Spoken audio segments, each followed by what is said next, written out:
जिन्दगीका कथा लेखौँ कहाँ बसी, लेख्दा लेख्दै रगत बन्यो कलमको मसी।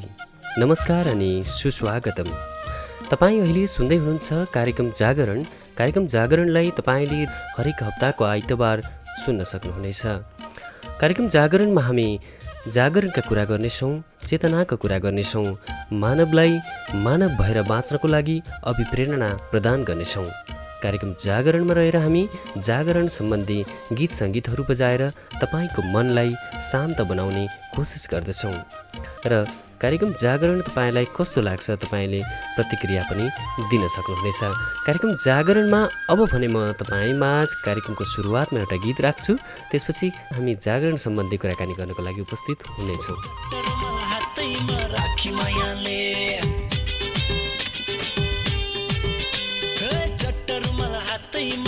मायाले तिमीलाई देख्दा झस्किन्छु आफ्नै छायाले, गाली भनौला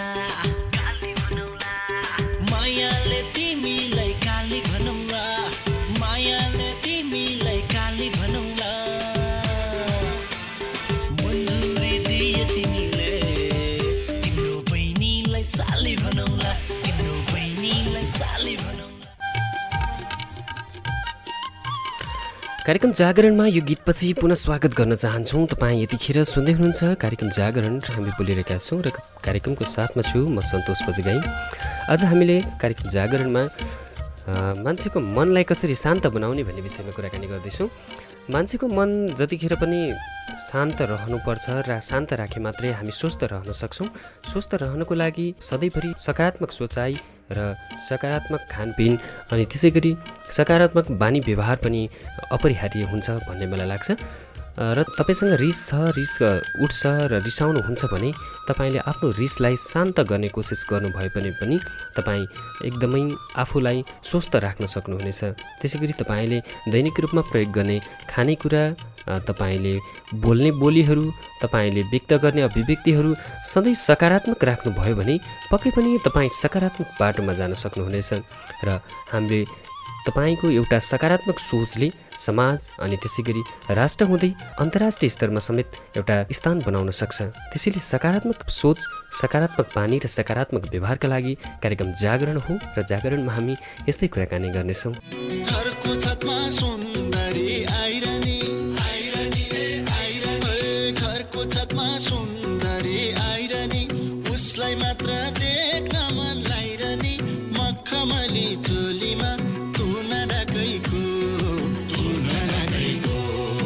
मखमली चोलीमा तुना नगएको, त्यसैमाथि झल्कियो फुली नगएको, कसले जिम्मा लिन्छ र लोभी आँखैको, कसले जिम्मा लिन्छ र लोभी आँखैको।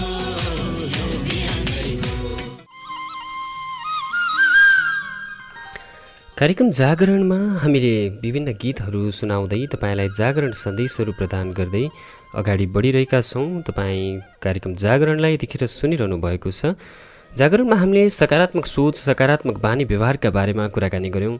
हामी सकारात्मक सोचको लागि सबै कुराहरू गर्ने व्यवहारहरू पनि सकारात्मक नै हुनुपर्दछ।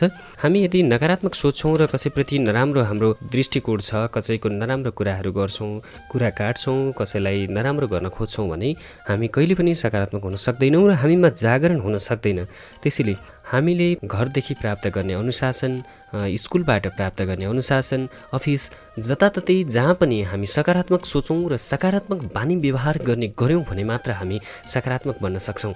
यदि सकारात्मक सोच राखिएन भने, कसैको रिस गरियो भने, कसैलाई राम्रो व्यवहार गरिएन, गाली गलौज गरियो, आफूभन्दा ठुलालाई मानिएन र आफूभन्दा सानालाई पनि माया गरिएन भने हामी मानव भएको के अर्थ भयो त, होइन? त्यसैले सकारात्मक बानी व्यवहार बनाऊँ अनि सकारात्मक सोचौँ। हामी कार्यक्रम जागरणमा तपाईँलाई यस्तै सन्देश दिँदैछौँ।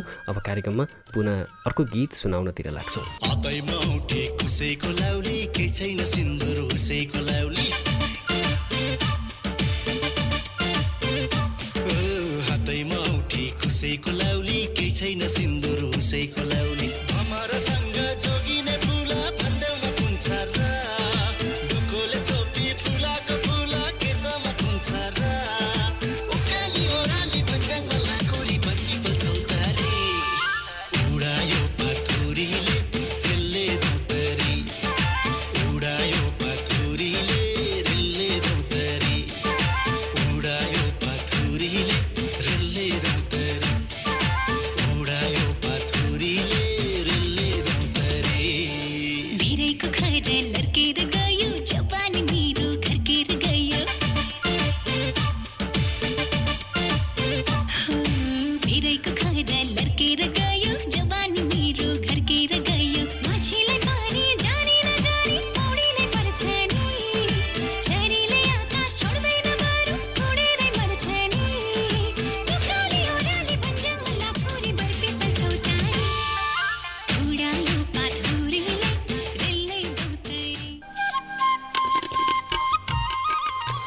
हाडहरूको सुन्दर खम्बा, मांसपिण्डको दिवार, मस्तिष्कको यो सुनको छाना, मन्दिर आफू अपार। महाकवि लक्ष्मीप्रसाद देवकोटाका यी हरफहरूले भने जीवन जिउन हामी आफै भित्रको मन्दिर खोजी गर्नु नै महान हो। मानव जीवनका दुईवटा पाटो हुन्छन्। एक दिनका लागि प्रकृतिले उज्यालो र अँध्यारो 24 घण्टाको एक दिन हुन्छ। त्यो 24 घण्टाभित्र कालो रात तथा रमाइलो दिन रहेको हुन्छ। हरेक कामको पनि त्यसरी नै सकारात्मक र नकारात्मक पक्ष रहेका हुन्छन्।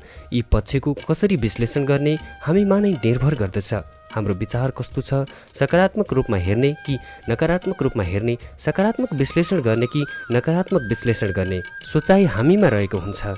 हामी संसारका हरेक जीव, वनस्पति र तिनका सिर्जनालाई हेर्दा जहिले पनि सकारात्मक भएर हेर्नु र व्यवहार गर्नुपर्दछ, जसले हामीलाई सबैको अस्तित्व यो संसारमा अपरिहार्य छ भन्ने सकारात्मक भावनाको विकास गराउँदछ।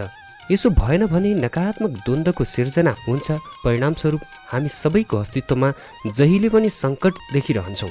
सकारात्मक सोच भनेको कुनै पनि पक्षको सकारात्मक पक्षको बारेमा सोच्नु हो। त्यसैले हामीले जीवन सरल र सहज तरिकाले जिउन सकारात्मक पाटोमा सोच्नु नै सार्थकता हुन्छ।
कार्यक्रम जागरणमा पुनः स्वागत छ। अब हामी कार्यक्रममा सकारात्मक सोच किन आवश्यक छ भन्ने विषयमा कुराकानी गर्नेछौँ। सकारात्मक सोच हामी आफै विश्लेषण गरौँ कि सकारात्मक सोच किन आवश्यक छ होला। वातावरणले दृष्टिले पनि संसारभरको सबै जीव तथा वनस्पतिको आवश्यकता छ र सबैको अस्तित्व अपरिहार्य छ र तिनको सिर्जना पनि आवश्यक छ। यो इकोसिस्टम कायम राख्न तथा आफ्नो अस्तित्व कायम राख्न पनि सकारात्मक सोच आवश्यक छ। मित्रता कायम राख्नका लागि पनि सकारात्मक सोच तथा व्यवहारको आवश्यकता छ। निराशावादी चिन्तनबाट पार पाउन पनि सकारात्मक सोचको आवश्यकता रहेको छ। हरेक कार्य गर्दा यो पक्का सफल हुन्छ भनेर कार्य गर्नु आवश्यक छ। यदि सकारात्मक सोच राखेर कार्य गरेन भने कुनै पनि काम सफल हुँदैन। अर्को कुरा, हामीले जहिले पनि हामीसँग नभएको वस्तु खोजेर हिँडेका छौँ। हामीसँग भएको वस्तु खोज्नु, हामीले त्यसलाई कसरी प्रयोग गर्न सकिन्छ भनेर सोच्नु र विकल्पहरूको श्रृङ्खला पत्ता लगाउनु सकारात्मक सोच चाहिन्छ। प्रशंसा भनेको अरूको राम्रो कामको बारेमा गरिने चर्चा हो, साथै हरेक व्यक्तिको राम्रो गुणको कदर हो, आदर हो र सम्मान पनि। मूलत प्रशंसा गर्नुको मतलब मानिसलाई राम्रो काम गरे बापत धन्यवाद दिनुको लागि हो, जुन कुराले उसको अरू धेरै राम्रो काम गरोस् भन्ने अपेक्षा राखिएको हुन्छ। यसले गर्दा मानिसलाई थप राम्रो कामका लागि हौसला प्राप्त हुन्छ र अरू धेरै काम गर्न अग्रसर रहन्छ।